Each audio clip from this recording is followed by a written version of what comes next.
Hi guys, good morning and good morning. This is Mundar Vlogs guys.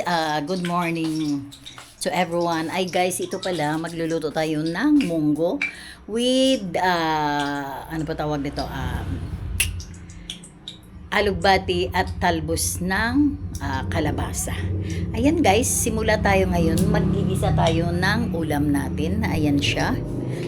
Diyan muna kayo guys. Ayan. Ayan na guys. Magsisimula tayo ng mag-saute tayo ng bawang. Parang ang dami na ng makita. Bawang siya. Tapos, ayan palang munggo ko guys. Sibuyas. Ayan.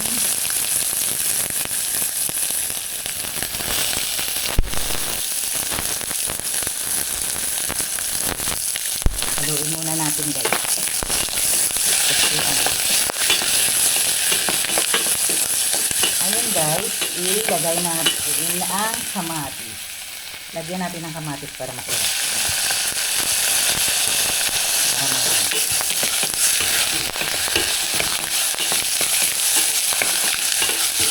Tapos, pagkatapos niyan, ilagay natin ang munggo. Ay, dali lang wait lang. Kay ano natin muna ito.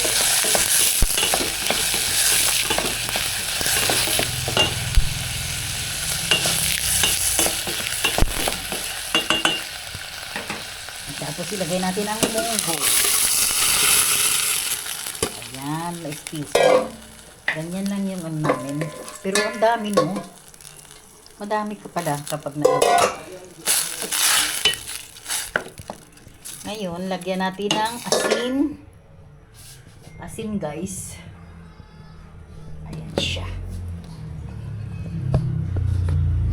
Mahirap mo lang tagahawak guys. Lalagay tayo ng asin.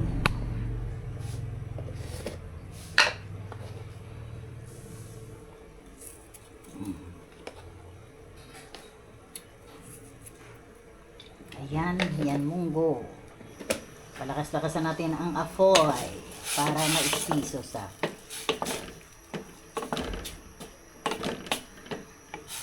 Tapos, ang hiyalo natin guys, ang pangsahog natin is prito.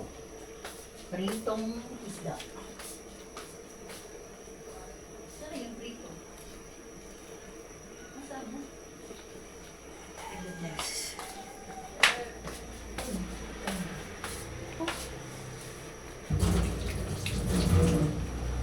Hala, nawala ang prito?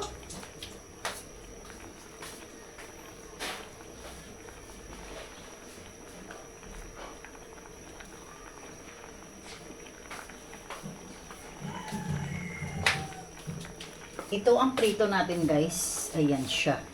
Ito. Yan ang prito na ihalo natin. Diyan, ihalo natin sa ano natin. Ngayon, tipid-tipid lang tayo guys kasi wala tayong trabaho, wala tayong kita. Pag walang kita, kunting tipid, no? Pero kahit may kita, para healthy ang ating lifestyle, yun ang trabahuin natin.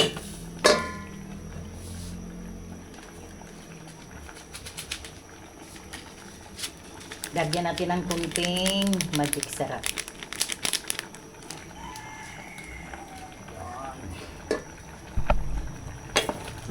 Ang lakas ng apoy.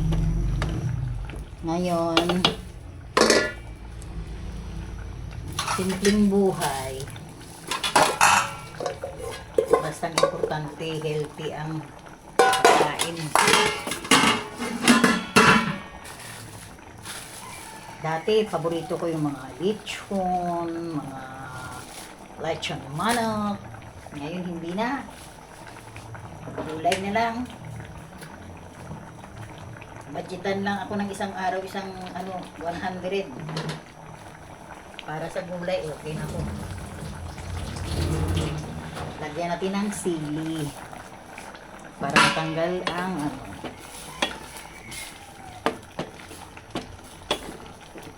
Hintayin natin na mag-espiso ang sabaw.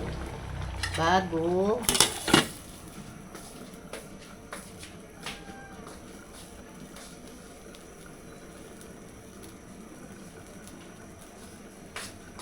ngayon, hugasan natin ang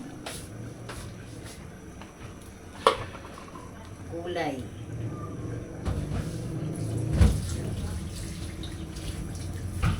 Sa ngayon guys, hindi na tayo mag-arty-arty pa. Basta ang importante makatagal sa isang araw. Yan ang mahalaga.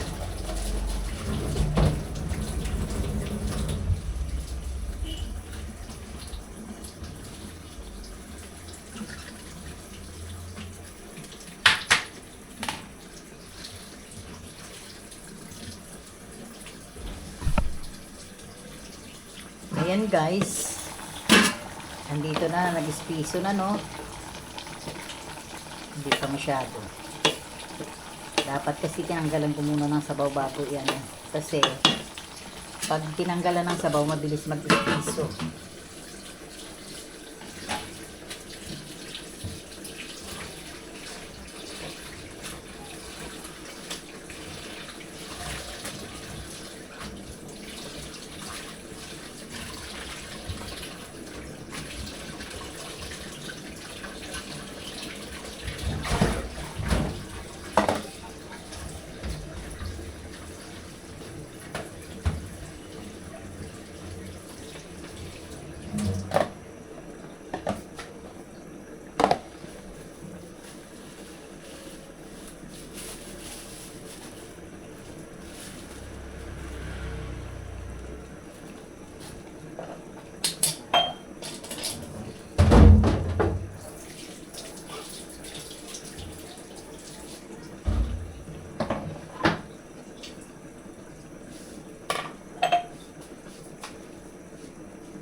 Ayan guys, update na lang kayo mamaya.